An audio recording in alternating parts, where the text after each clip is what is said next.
बुलंदशहर के खुर्जा में पूर्व ब्लॉक प्रमुख की गला रेतकर हत्या, फैली सनसनी।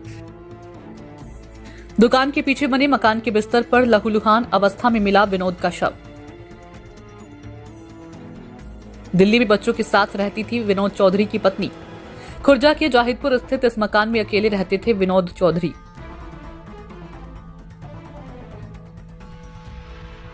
जेवर और खुर्जा से 2 बार ब्लॉक प्रमुख रह चुके थे विनोद चौधरी।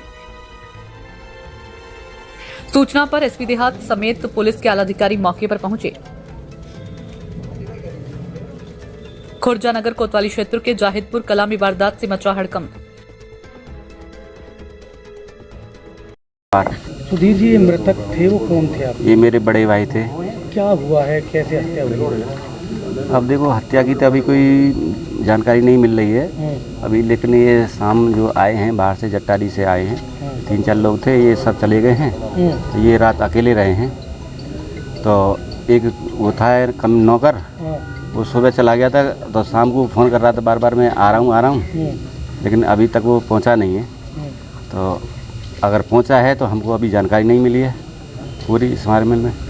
तो और भी अभी हमारे सभी टीम लग रही हैं, ये सब जांच करेंगे। और कैसे हत्या हुई, क्या मारा है, कैसे लगा? अब कैसे बताएं हैं, राजनीति के हत्या है या पैसे के चक्कर में? इनका पैसा का जो फैसला है, एक फैसला भी कराया था इन्होंने, उसमें 20-25 लाख रुपए का वो था मैटर, 19 लाख रुपए उसमें जमा हो चुके थे।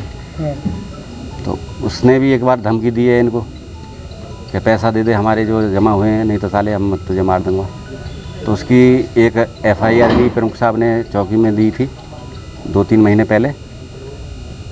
उसका भी जाता है कि वो लड़का धमकी दे गया था, बार बार धमकी दे रहा था। अब हम फिर इससे आगे क्या कहें क्या ना कहें, अब जो अकेले थे, अब यहाँ क्या है। कहाँ से ब्लॉक प्रमुख रहे?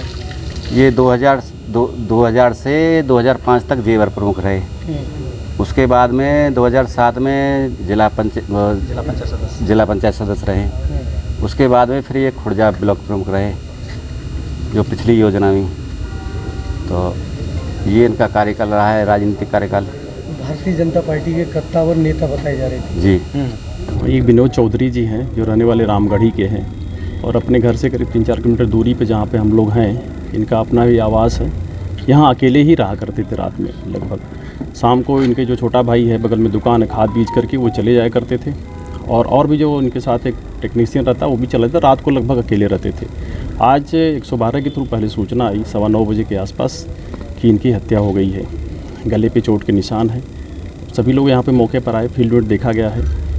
तो इनसे संबंधित कुछ चीज़ें हमें मौके पे मिली हैं।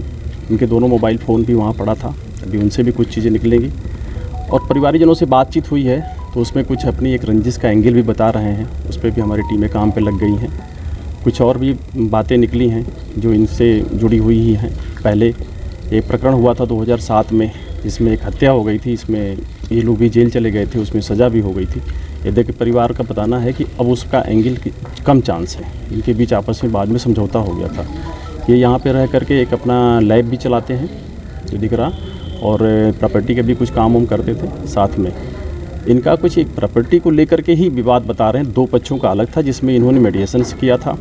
उसके कुछ पैसे मेडिएशंस के क्रम में इनके खाते में जमा हो गए थे, जिनको बाद में इनको देना था। एक हल्का विवाद बता रहे हैं, उसको लेकर के कुछ हुआ था। और भी कुछ बातें हैं जिस पर हम लोग शीघ्र ही कार्रवाई कर रहे हैं, और जल्दी इसका अनावरण होगा। जो लोग भी होंगे वो गिरफ्तार किए जाएंगे, उनके विरुद्ध कठोर वैधानिक कार्रवाई की जाएगी। सर, यहाँ कैमरे लगे हुए हैं सर, उसमें कुछ वो देखा जा रहा है, सारी चीज़ों को दिखवा रहे हैं उसको। सर, कितनी टीम लगी थी इसमें? आपके साथ 5 टीमें लगी हुई हैं अभी तत्काल जो काम कर रही है। हमारी स्वाट भी है, सर्विलांस भी है, फील्ड यूनिट है, और हमारे 3 थाना प्रभारी अभी इमीडिएट लगे।